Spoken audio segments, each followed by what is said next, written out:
আসসালামু আলাইকুম। আমি মোহাম্মদ মহসিনুর রহমান।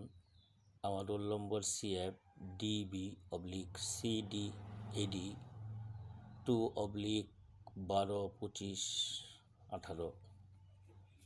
আমি আমার শ্রদ্ধেয় ম্যাডাম নাসরিনা ম্যাডামের ক্লাস করেছিলাম। গাইনি সংক্রান্ত ক্লাসগুলোর মধ্যে উনি চমৎকার এবং সুন্দরভাবে আমাদেরকে বুঝিয়ে দিয়েছেন যে বিভিন্ন রোগতন্ত্র সম্বন্ধে। আমি আজকের যে টপিকগুলো ছিল ম্যাডামের, তার মধ্যে আমার ছোট্ট একটা টপিকস নিয়ে আলোচনা করছি, লিকুরিয়া অথবা সাদা স্রাব সম্মুখে। লিকুরিয়া হলো নারীদের যৌনবোধ থেকে সাদা বা হালকা হলুদ বর্ণ বা অতিরিক্ত সাদা স্রাব নির্গম, যা কখনো স্বাভাবিক শরীরবৃত্তের পরিবর্তনের কারণ হতে পারে।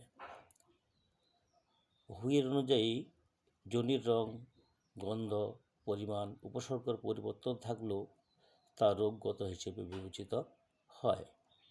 এখানে অত্যাবশ্যক কথা বলা জরুরি যে এটি কোনো রোগ নয়, বরং এটি একটি রোগের উপসর্গ মাত্র।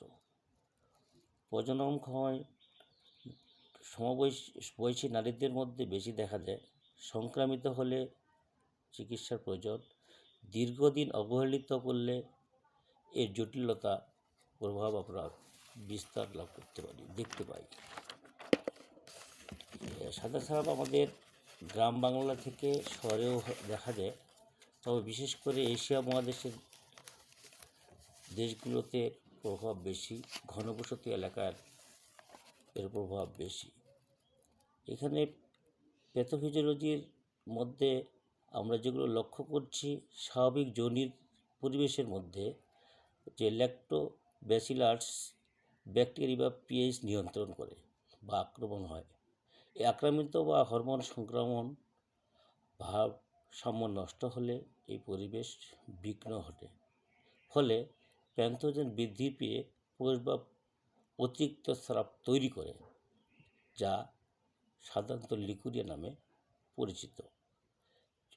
এখানে টাইপ বা বিভাগভাবে আলোচনা করতে গেলে ফিজিক্যাল লিকুরিয়ার স্বাভাবিক বা লিকুরিয়ার সংক্রমণজনিত কারণগুলো বলে ফাঙ্গাল, ব্যাকটেরিয়া, প্রোটোজোয়া, নন ইনফেকশন, হরমোনাল, অ্যালার্জির কারণেও আসতে পারে।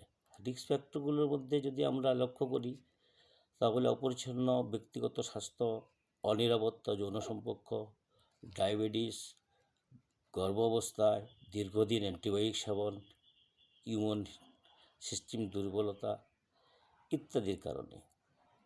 এখানে যদি আমরা আরও জটিলতার দিকে যাই, তাহলে পেলভিক ইনফ্লামেটিক ডিজিজ, বন্ধ্যাত্ব ঝুঁকি, বারবার সংক্রামিত হওয়া এবং মানসিক অস্থিরতা, যৌন সংগ্রামের ব্যথা, অ্যাবডোমিনাল পেনও হতে পারে।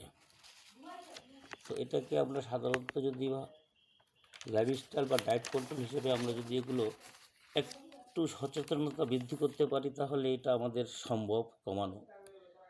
যেমন ব্যক্তিগত পরিচ্ছন্নতা বজায় রাখা, সুতি অন্তর্বাস কাপড় বা প্যাড পরিধান করা মেন্সের সময় বা মাসিকের সময়,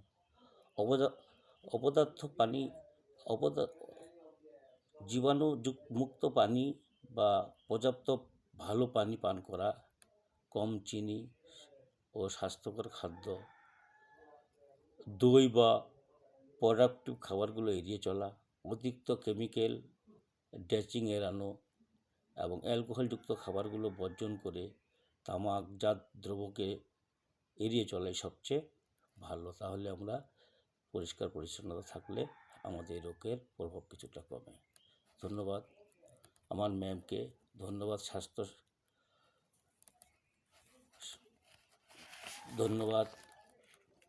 আমাদের প্রিয় ম্যাডামকে, ধন্যবাদ এই পোস্টে যারা আমার সাথে অংশগ্রহণ করেছেন। ধন্যবাদ দিচ্ছি চিকিৎসা ফাউন্ডেশন বাংলাদেশকে। ধন্যবাদ। আসসালামু আলাইকুম।